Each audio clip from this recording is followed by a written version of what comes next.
để bánh hà này mình đọ trong phần này chênh hơi rồi nó mới rồi mua sao chênh đây cho môi này cái đọ chênh đấy còn đóng đọ chênh nó rồi bánh hà dột này bánh hà với cái đặt phơi xịn này phơi xịn nó đắt tại chưa thọt bị đau rồi đọ thôi gọn miền này sủng khăn thọt ở trong này bàn đấy rồi một đời viên này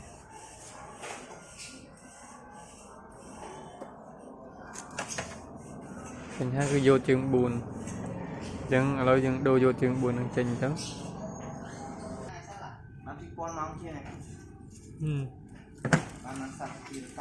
tập ban bây rồi sai chiều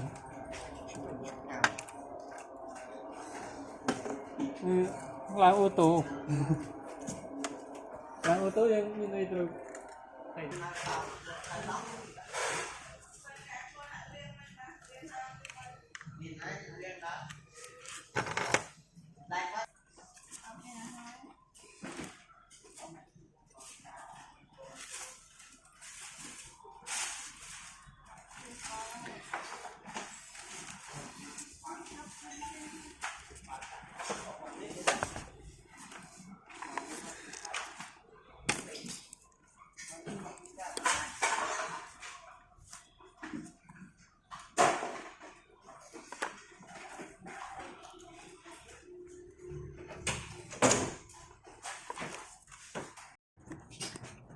anh con chú nó ngay kìa con chú đang bán để con chú nó phun ra để cho lòng thằng cô lúc đang bán thôi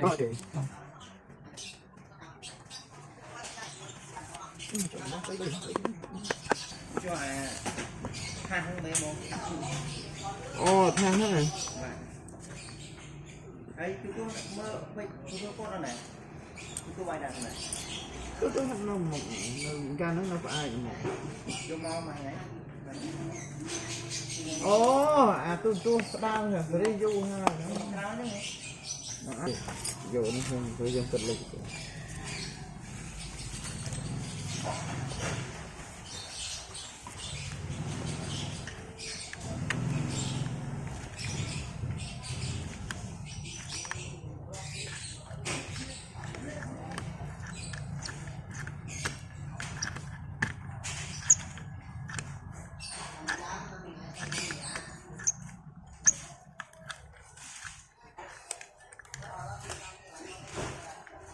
vãi không vâng bòi lười chui cho anh tròn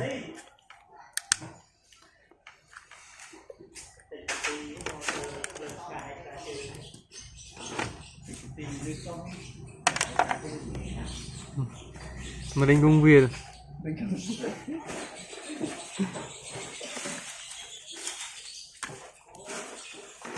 lộn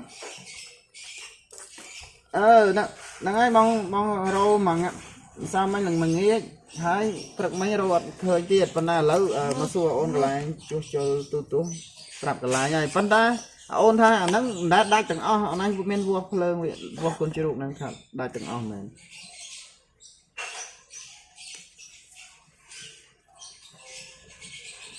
to không cho bây giờ bạn tôi từng đọc này nè anh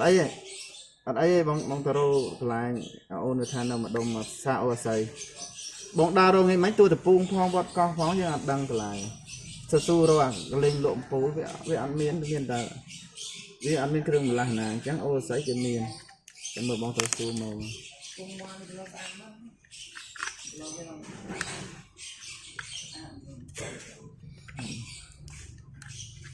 nè chẳng mở bong taro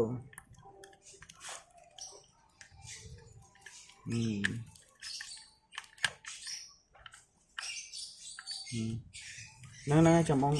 tầm mờ này lo đấy bông mà xô ôn đã ôn cái khá xa thằng ấy đó hiện đang lại tình ê ôn bông vào can đấy khang sân trẻ sen thế ôn bông đấy riêng này lấy cái này tôi chỉ sạch lại thang con để ôn đấy bạn về riêng nó xiêm riêng sân chè riêng cao thơ riêng ấy này bạn nói về cái đó thì con trai thơ đó lấy chân anh bạn này con trai này thôi châu phương bay rồi chia nữa mà tu được hạ ăn bạch ta thức tay hết luôn tu vào nó đọc rồi đặt lên bay pha nè đã tức số lần bên này còn đâu đấy nè chân đóng tớ nè rồi nó sao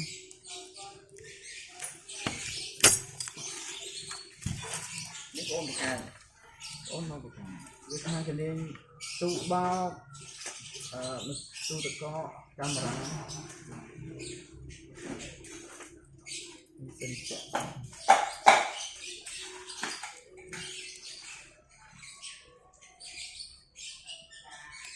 bông từ vô lời anh nhé sắp cùng bông tinh chi toàn đọc nhờ cái gì ạ nhờ về lần này bông xem đọc đấy là chị làm đọc cái này đấy làm đọc đấy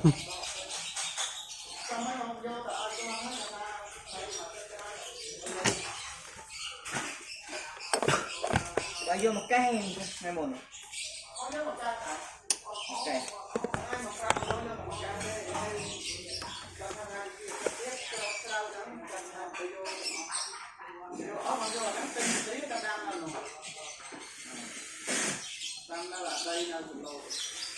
con ta đo hết đây á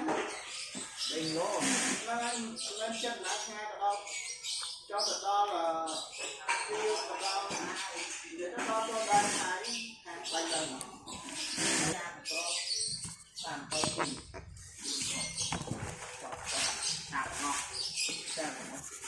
mà xa với à phi càng bao phi tiêu này ta bao nhiêu tiêu này này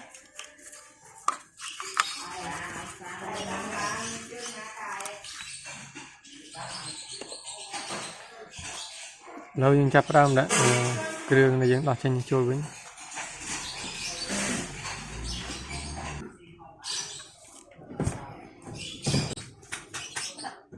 không đóng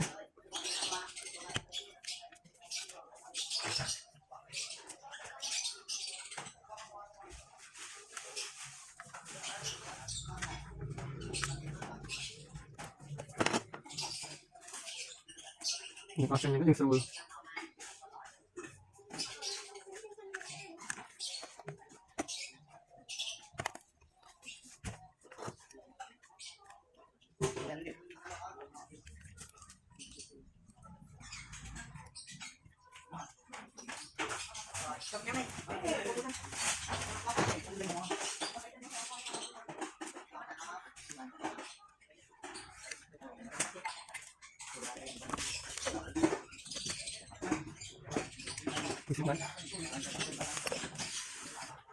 nhưng chúng ta bao ship nhưng toàn bộ ship sẵn rồi mình cho nó giúp cái có thể thành hai thành phố được chơi thành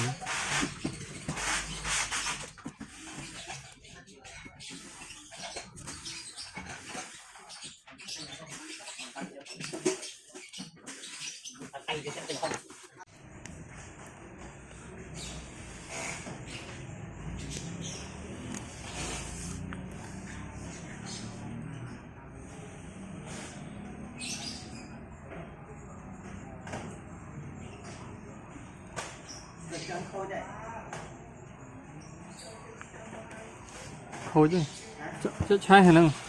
nên đập đi ball này nó gây pram ball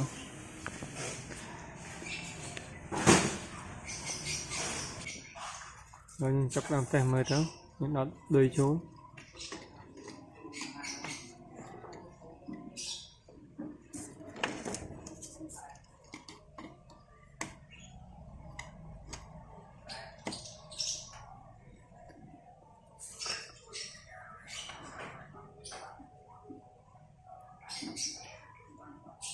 chạm màn đi đây chạm mời đập đi ball thế đập đi ball miên pram ball miên bình trắng bàn ấy nhà lâu dân sạn lon tua mà đo độ này tránh đọc sai pui chân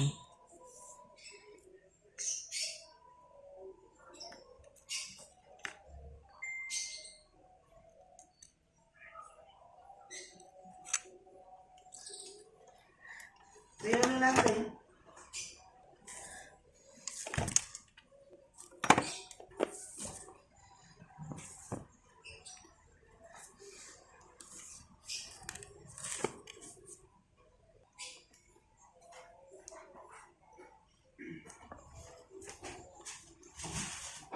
Làm có lạ quá này.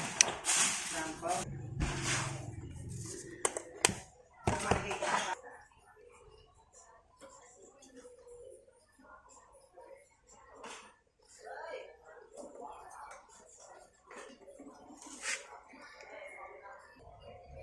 Biasanya saat strike lư đâu ngày nữa khi nó mới tiên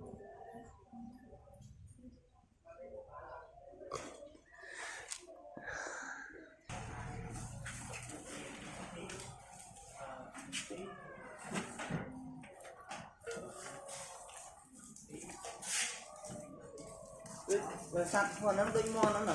Trong sạc ở đặt không trống. Tròn chưa người đinh muôn. Cái gì tao muốn?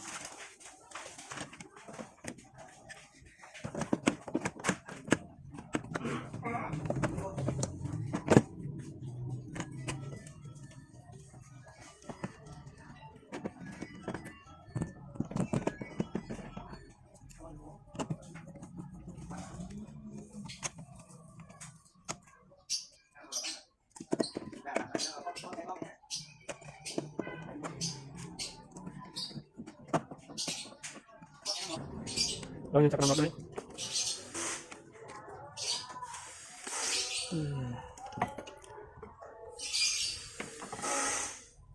trên hai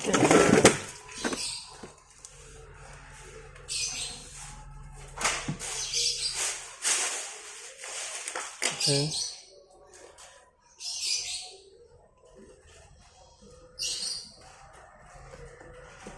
Đợi cho bằng tích bài chuyện mình nơi mới tí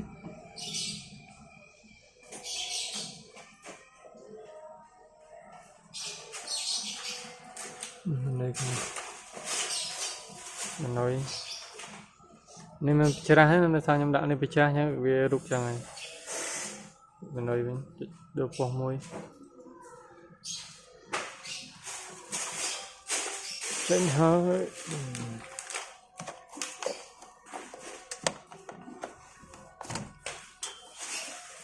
បញ្ហាពីក្របនេះគឺស៊ីបមកក្របជាមួយនឹង transistor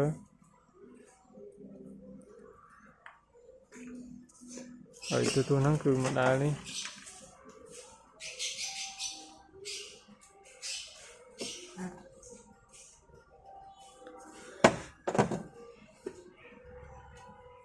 អញ្ចឹងសូម